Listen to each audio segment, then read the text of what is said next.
Suck at picking?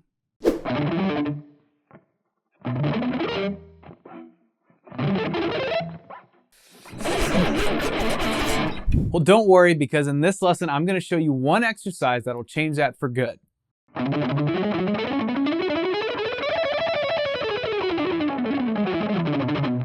Okay, so let's take a look at this exercise and see what it's all about. Now, I want to preface this lesson by saying that speed is not exactly the goal as much as it is precision with your picking. So when I played the example, I did play it on the faster side, but that was just to demonstrate that there's really no limit to how fast you can play it, if you so choose to play it on the faster side. But what's important is the precision of your picking. And there's a certain trick to how we hold the pick that kind of makes that kind of picking that's going across all 6 strings and back, much cleaner. So we'll get into that in a second. So let me show you the scale pattern that we're using for this exercise. It's going to be a 3-note per string scale pattern. So with every string, we're going to cover 3 notes.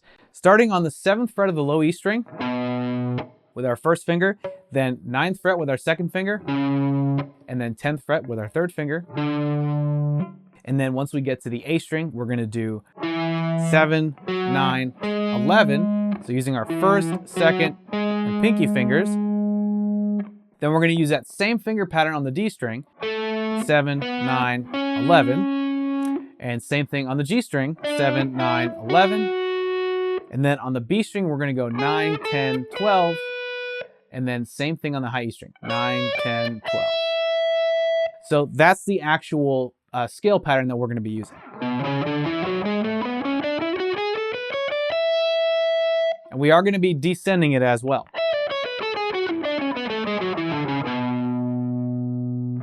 We're going to play this scale pattern in a certain way for a very important reason.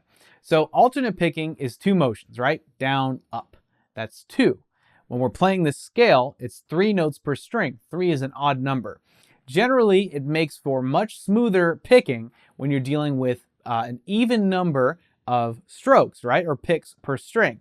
So what we're going to do is each 3-note per string, like a 3-note pattern per string, we're going to play through twice. So for example, let's take the first 3-note per string part of the pattern, right? We have 7, 9, 10. We're going to play through that twice. That way we've taken 3 notes and turned it into 6, 6 being an even number. So we're going to have an even number of picks. Down, up, down, down, down, up, down, up, down, up, right? So it continues alternate picking.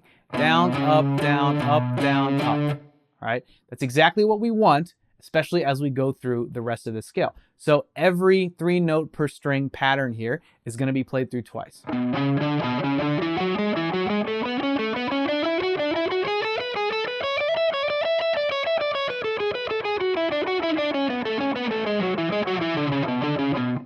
So now let's take a look at what our picking hand needs to do. There's a very important trick to playing cleanly like this. And what it is actually attacking the string from kind of an angle. So you know how normally when you hold your pick, oftentimes, especially if you're a beginner or intermediate player, we tend to just have the very tip of the pick pointed at the body of the guitar, or our own bodies, right? It's like pointing inward, right? Which is normally, pretty standard, right? But when you're dealing with fast alternate picking, what you kind of want to do is let's take our picks and just kind of rest them on the low E string there, right? And rest it with the tip pointing directly into the body of our guitar. Now what we're going to do is we're going to slant it just a little bit, right? We're slanting it so that the tip is pointing upwards and the butt of your pick is pointing downwards towards the floor, right? Now you don't want too much of an angle. It's like, I don't even know what you would call that degree-wise, but it's a very slight angle, right? And what you do is when you actually pick the string, you want to use just the very tip of the pick. That's it. You don't want to use too much material, because the more material of your pick that you use, you actually risk, getting caught on the strings. You don't want that, right? Especially if you're trying to play fast. So the less material you use, the better. So you can use the very tip of your pick to essentially graze the string. And when you're holding it at that angle, the attack is just a bit smoother, and it just kind of works when you're kind of alternating back and forth. So my recommendation is start with just playing the low E string. Let's just start with the very first note of the scale pattern here, 7th fret on the low E string. And And let's just kind of get accustomed to that picking pattern, right? So we have that angle. We're not picking it like this, we're picking it like that. So it's almost like if we're resting our palm on the bridge of our guitar, right?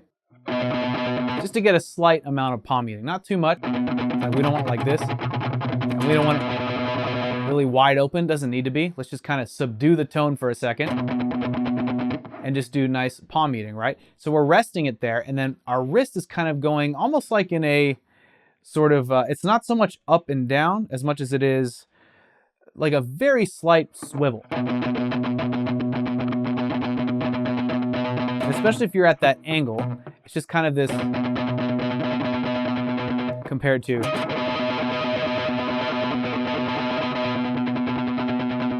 it's definitely much smoother there. So you can just like,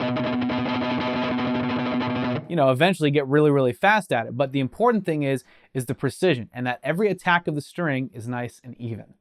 Okay, so let's take this picking technique to the scale pattern. So remember, it's a 3-note per string scale pattern, and we're playing each 3-note run twice so that we have 6 notes or 6 picks, which is an even number, right?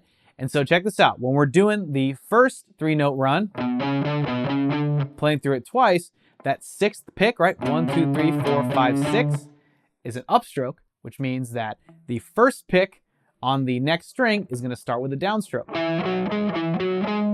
Then when we play through those 6 notes or 6 picks, also ends in an upstroke and then leads in a downstroke to the next string. Right?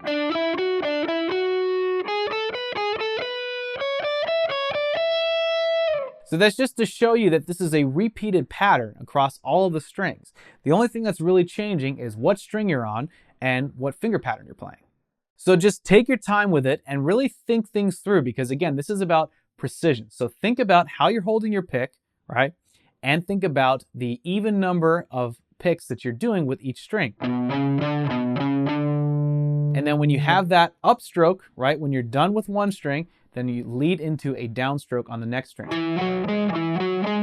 So this is definitely one of those exercises where you want to really think about every move that you're making. So if you have to play it really, really slow in order to have time to think about that, by all means, do it.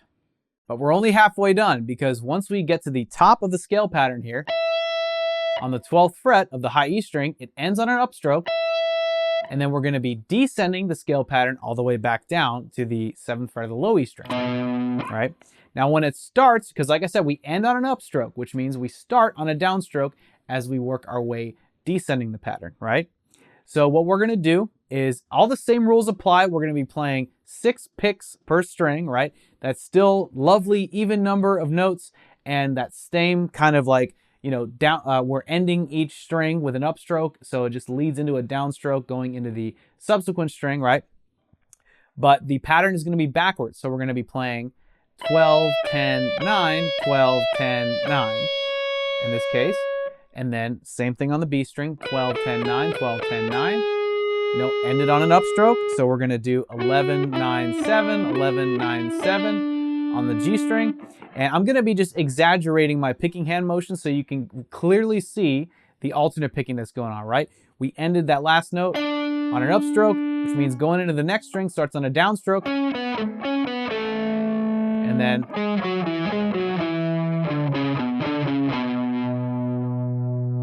right? So it's just an even, consistent picking pattern throughout. So even though it seems like a lot, it's really just one essential pattern just repeated across all the strings.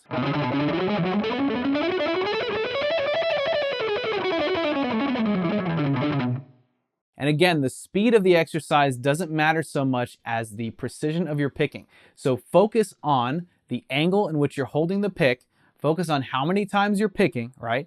And making sure that you're not doing the same pick stroke twice, right? Just really keep it alternating. So that way you can get the hang of, like, you know, you end on an upstroke on one string and start on a downstroke on the next string.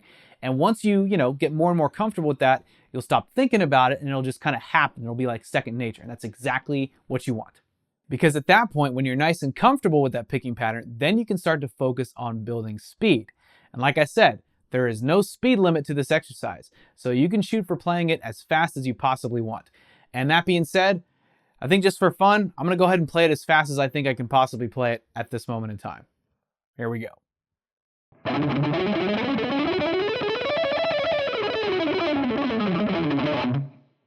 Whew, that hurt.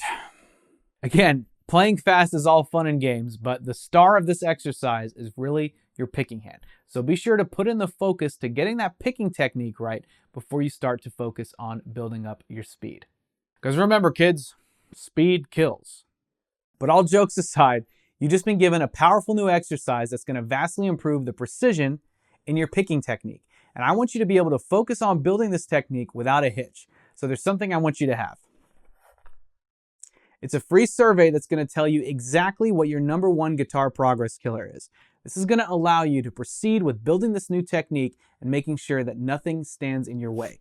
So click here to take the survey or check the link in the description box. If you enjoyed this lesson, be sure to hit that like button and consider subscribing to our YouTube channel, and be sure to check out our other relevant lessons right over here. I want to thank you for hanging out with me today. I hope you've enjoyed this lesson as much as I've enjoyed bringing it to you. I'm Eddie with Guitar Mastery Method, and I look forward to seeing you in the next lesson.